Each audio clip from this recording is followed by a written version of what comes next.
saya Bahar bin Smith tidak akan pernah minta maaf dari kesalahan itu. Saya lebih memilih busuk dalam penjara daripada harus minta maaf. Nggak ada yang didongoknya kasus ini.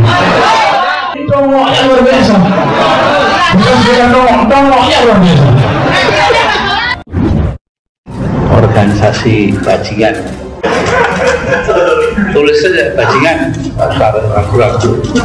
Saya bilang begitu. Sudah saatnya umat akan melakukan jihad. Habib Rizik, napa Habib Rizik niku nate kempal kali kula diundang podo-podo kali Rahmawati teng Hotel Indonesia Jakarta. Yang terhormat Gus Dur yang selalu menyebut saya teror lokal. Nah, kula yo untung lah, kula bengok sampean iling.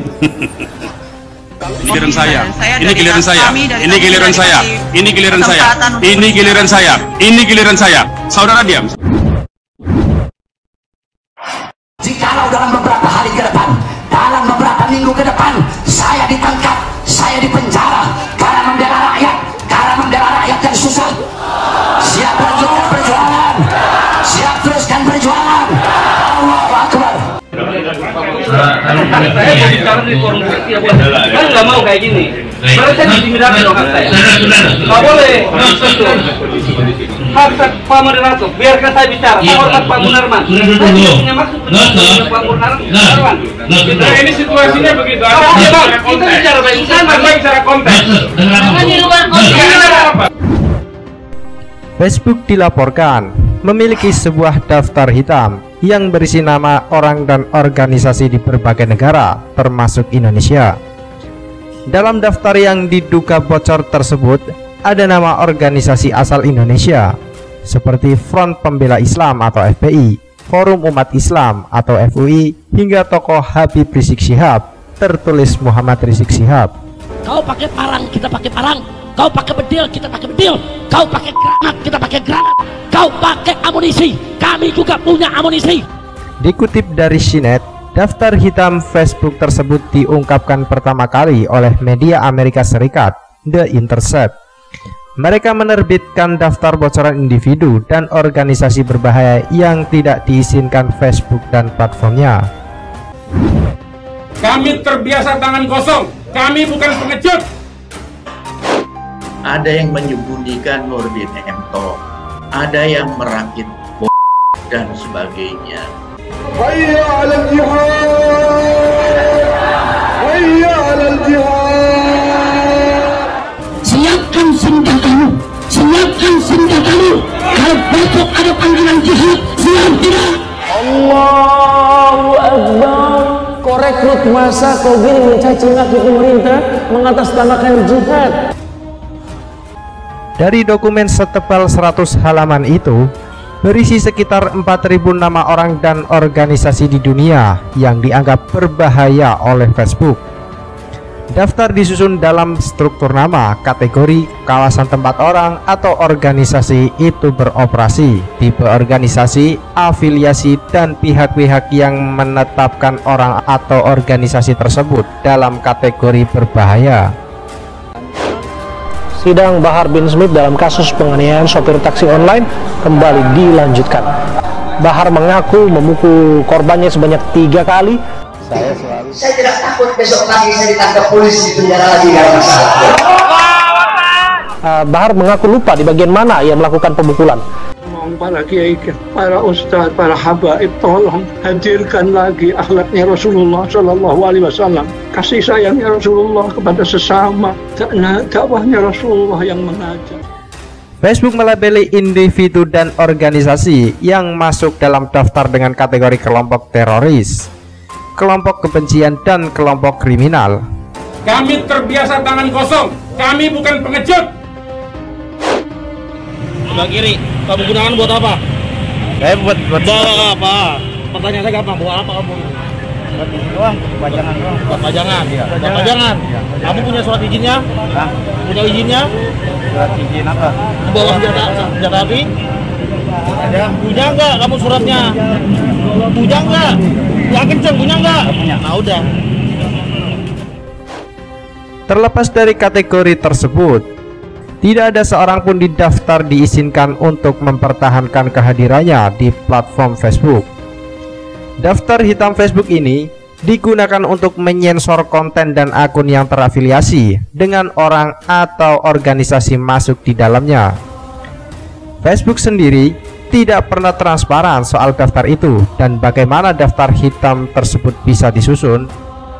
Dalam daftar hitam itu, selain FPI dan Rizik Syihab, di label individu ada nama lain seperti Habib Bahar bin Smith, Muhammad Al-Khattab, Hanif bin Abdurrahman Al-Atas, Muhammad Ikhwan Tuan Kota, Muhsin Al-Atas, dan Munarman. Mereka dikaitkan dengan FPI, Serikat Pekerja Front, Front Santri Indonesia, hingga Forum Umat Islam atau FUI. Mereka yang mengawal pasti dilatih, pasti dibekali, tidak hanya pelatihan, tapi juga perlengkapan. Nah inilah yang membuat aparat harus ekstra hati-hati. Itu reaksi normal karena memang mereka bertugas untuk mengawal. FPI ini kalau ditinjau dari hukum humaniter itu sudah terpenuhi sebagai dissident armed forces. Nah, para pengawal tentu saja bereaksi untuk melindungi Imam Besar Habib Rizik Syihab. Saya bisa menyaksikan diri bahwa memang benar terjadi penyerangan. Sejumlah lembaga yang juga masuk dalam daftar ini adalah Laskar Pembela Islam, Majelis Pembela Rasulullah, Mujahidah dan Pembela Islam, Hilal Merah Indonesia, dan Front Mahasiswa Islam. Daftar hitam ini juga punya kategori lain, yakni label pelaku teror. Dalam label ini, nama organisasi asal Indonesia yang muncul adalah Mujahidin Indonesia Barat atau MIB, Mujahidin Indonesia Timur atau MIT, Mujahidin Indonesia Jamaah Ansarut Tauhid, dan Hilal Ahmar Society Indonesia. Direktur Kebijakan, Kontraterorisme dan Organisasi Facebook Brian Fishman mengatakan, daftar hitam yang dibocorkan oleh The Intercept tidak komprehensif. Menurutnya, daftar tersebut terus mengalami perubahan dan terus diperbarui. Fishman dalam rangkaian postingannya di Twitter juga menjelaskan Facebook sebenarnya tidak pernah membagikan daftar hitam miliknya untuk membatasi resiko hukum, keamanan, dan meminimalkan peluang bagi kelompok-kelompok tersebut menghindari aturan. Selain itu, kebijakan mengenai daftar organisasi berbahaya ini dilandasi beberapa alasan. Salah satunya daftar ini dibuat berdasarkan tindakan yang dilakukan aktor atau organisasi tersebut di luar Facebook, bukan berdasarkan apa yang mereka unggah di platform. Daftar yang bocor tidak lengkap. Itu penting karena daftarnya terus diperbarui saat tim mencoba mengurangi risiko. Seperti perusahaan teknologi lainnya, kami belum membagikan daftar untuk membatasi risiko hukum, membatasi keamanan, dan meminimalkan peluang bagi kelompok untuk menghindari aturan. Perusahaan media milik Mark Zuckerberg itu memang melarang teroris, kelompok kebencian, atau organisasi yang menggunakan platformnya. Oleh sebab itu, Facebook juga akan menghapus konten yang memuji, mewakili, dan mendukung aktivitas dari kelompok tersebut apabila ditemukan ada di platformnya. Fishman pun mengakui mengidentifikasi orang dan organisasi yang berbahaya secara global sangat sulit. Tidak ada definisi yang disepakati oleh semua orang, maka dari itu dalam membuat definisi tersebut dijabarkan dalam standar komunitas Facebook.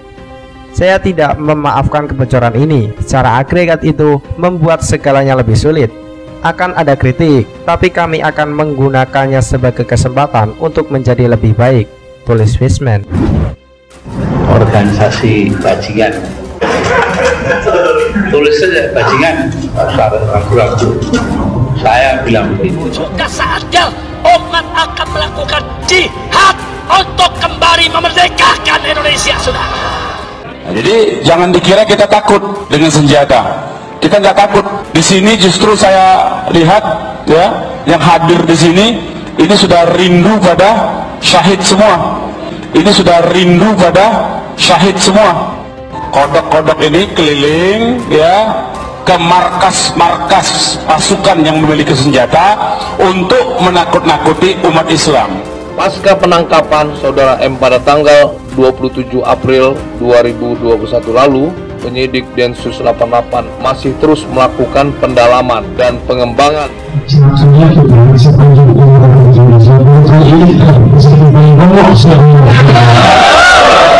Tapi anehnya si kodok, ada kodok ya, keliling sekarang ini. Kodok-kodok ini keliling ya ke markas-markas pasukan yang memiliki senjata untuk menakut-nakuti umat Islam.